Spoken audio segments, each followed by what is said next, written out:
حاشر صاحب نے کراچی سے پوچھا ہے کہ مفتی صاحب آپ نے بیان میں کہا کہ کوا حلال ہے، حدیث میں آتا ہے 4 فاسق جانوروں سے نبی صلی اللہ علیہ وسلم نے منع کیا ہے، ان میں کوا بھی آتا ہے، تو آپ نے کیسے اس کو حلال کہہ دیا؟ یہ ان کا سوال ہے۔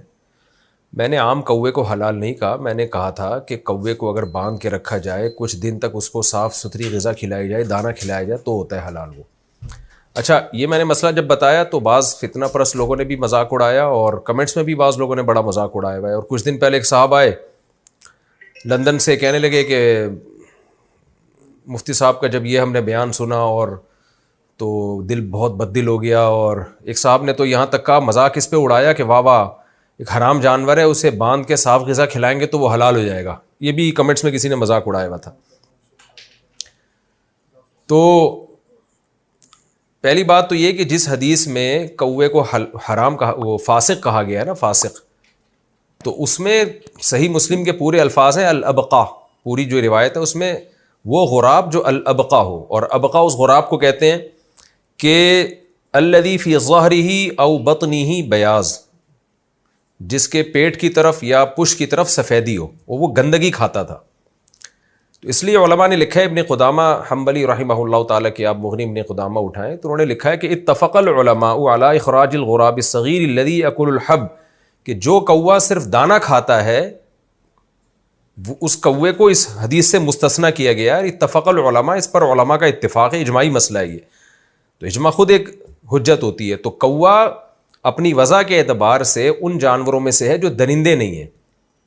مثال کے طور پر میں اگر کسی سے پوچھوں کہ شتر مرغ کھانے کے حلال ہونے کی کیا دلیل ہے، اس طرح بہت سارے حلال پرندے جن کا ہمیں حدیث میں تذکرہ نہیں ملتا، لیکن ان کو جائز کیوں کہا جاتا ہے؟ اس لیے کہ وہ حلال پرندوں کی جنس میں سے۔ حلال پرندے کون سے ہوتے ہیں؟ جو چونچ سے کھاتے ہیں، جو چیر پھاڑ نہیں کرتے، وہ پرندے حلال ہوتے ہیں۔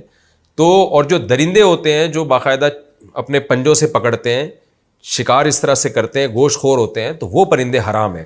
بالکل جانوروں میں جیسے چوپائے، اب یہ مارخور ایک جانور ہے، ہمیں تو نہیں ملتا حدیث میں اس کے جائز یا ناجائز ہونے کا، لیکن چونکہ انعام میں داخل ہے، گھاس پھوس کھاتا ہے، چرتا ہے، 4 ٹانگوں پہ چلتا ہے، اور گھاس پھوس شکار کرنے والے جانوروں میں سے نہیں ہے، تو پوری امت کا اجماع ہے کہ یہ حلال ہے۔ ایسے ہی پرندوں میں جو کوا ہے نا، وہ چیر پھاڑ نہیں کرتا، وہ پنجوں سے شکار نہیں کرتا، وہ چونچ سے کھاتا ہے، تو اس کے حرام ہونے کی وجہ اس کی گندگی کھانا ہے۔ اس کی مثال ایسے ہے جیسے صحیح حدیث ہے، رسول اللہ صلی اللہ علیہ وسلم نے جلالہ کے کھانے سے منع کیا۔ اب جلالہ کس جانور کو کہتے ہیں؟ وہ حلال جانور جو گندگی کھاتا ہو۔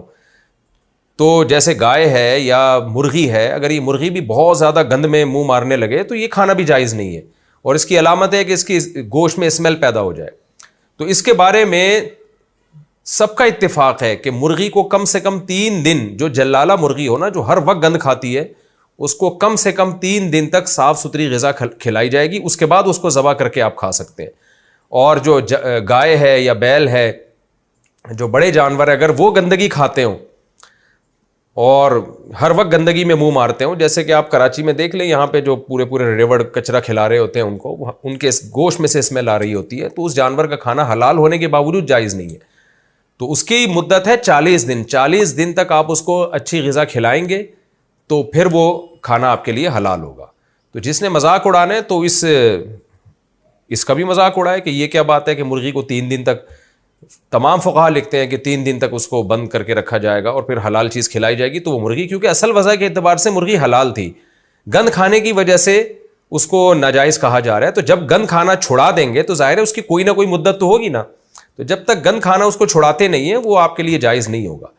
تو یہی اصول کوے پر بھی صادق آتا ہے، اور یہی اصول ہر اس جانور پہ صادق آتا ہے جو گندگی بہت زیادہ کھاتا ہو اور اس کے گوشت میں اسمیل پیدا ہو چکی ہو۔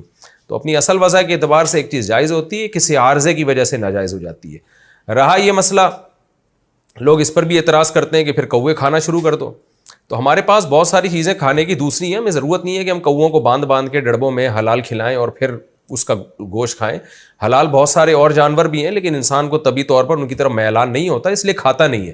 وہ آپ بتائیں، طوطا بھی کھانا حلال ہے، طوطے کے ناجائز ہونے کی ہمارے پاس کوئی دلیل نہیں ہے، لیکن کبھی کسی کو دیکھا آپ نے طوطے کی بریانی پکا کے کھا رہا ہو یا طوطے بنا کے کھا رہا ہو؟ کوئی بھی نہیں کھاتا، اس لیے کہ عام طور پر ان چیزوں کا رواج نہیں ہے۔ تو ہر حلال چیز کھانے کی ترغیب نہیں ہے شریعت میں۔ تو طوطا ہے اور کچھ جانور ایسے ہیں جو حلال ہیں لیکن نہیں کھاتے ہم، نہ اس کا ہمارے یہاں رواج ہے، اس سے اس کی طرف انسان کی طبیعت مائل نہیں ہوتی. دیکھیں کمپنی جب نئے نئے جوس لے کر آتی ہے نا مارکیٹ میں یا نئی پروڈکٹ کھانے کی، تو پہلے ٹیسٹ گین کرواتی ہے، فری میں بانٹ رہی ہوتی ہے تاکہ لوگوں کو اس کے کھانے کی عادت پڑے. اس کے بعد جب عادت پڑتی ہے تو لوگ کھانا شروع کرتے ہیں. تو بہت سی حلال چیزیں ایسی ہیں جو ہیں حلال لیکن نہیں کھاتے لوگ، اس کو رواج نہیں ہے کھانے کا. تو یہ کوا بھی ایسے ہی ہے. ویسے بھی کوا اتنے گند بلا کھا رہا ہوتا ہے کہ اس کا ویسے بھی ہمارے معاشرے میں رواج نہیں ہے، اور نہ ہی ہو تو اچھا ہے، کیونکہ کوے کو آپ افورڈ نہیں کر سکتے. کوا ماریں گے پوری قوم آپ کے پیچھے پڑ جائے گی کووں کی. تو اور ویسے بھی گندگی کھاتا ہے، مردار کھاتا ہے، چھیچڑے کھا رہا ہوتا ہے سارا دن. تو یہ اس مسئلے کی وضاحت تھی. اب میں پوچھتا ہوں کہ وہ کوا جو حلال کھاتا ہو، جو مجھ سے دلیل پوچھ رہے تھے نا کہ کوے کے حلال ہونے کی کیا دلیل ہے، تو میرا سوال ہے ان سے کہ جو کوا جو پاکیزہ چیزیں کھاتا ہو، گند نہ کھاتا ہو، دانا کھاتا ہو، آپ نے کس بیس پہ اس کو حرام کہا ہے؟ حدیث آپ پیش کریں. تو حدیث جو آتی ہے نا صحیح مسلم کے، جس میں کوے کو فاسق کہا گیا ہے، تو وہ کوا ہے جس کے بارے میں دوسری حدیث میں اس کی میں اضافہ ہے الابقا. تو الابقا وہی کوا ہوتا تھا جو گندگی کھاتا تھا. جیسے کہ عام طور پہ کوے گندگی ہی کھا رہے ہوتے ہیں، ہم اس کوے کی بات کر رہے ہیں جو دانا کھاتا ہے، جو صاف ستھری غذائیں کھاتا ہے. تو پراپر طریقے سے لوگ علم حاصل نہیں کرتے اور بیٹھ کے بس پھینکتے رہتے ہیں بیٹھ کے. اچھا بھائی، دوسرا سوال یہ ہے کہ رہا یہ مسئلہ، لوگ کہتے ہیں پھر کھاؤ تو آپ بھی طوطے کھانا شروع کر دیں، تو پھر ہم کوے کے بارے میں غور کریں گے. جیسے طوطے نہیں کھائے جاتے، مینا نہیں کھائی جاتی، حالانکہ حلال جانور ہے، حرام ہونے کی کوئی دلیل نہیں ہمارے پاس، تو اسی طرح کوے بھی نہیں ہمارے معاشرے میں کھائے جاتے. جنازے پر یا قبر کے اندر خوشبو اور کیوڑے کا چھڑکاؤ، نیز قبر کے اوپر پھول پتیوں اور پھول کے چھڑکاؤ کی کیا حیثیت ہے؟ عثمان صاحب کراچی سے.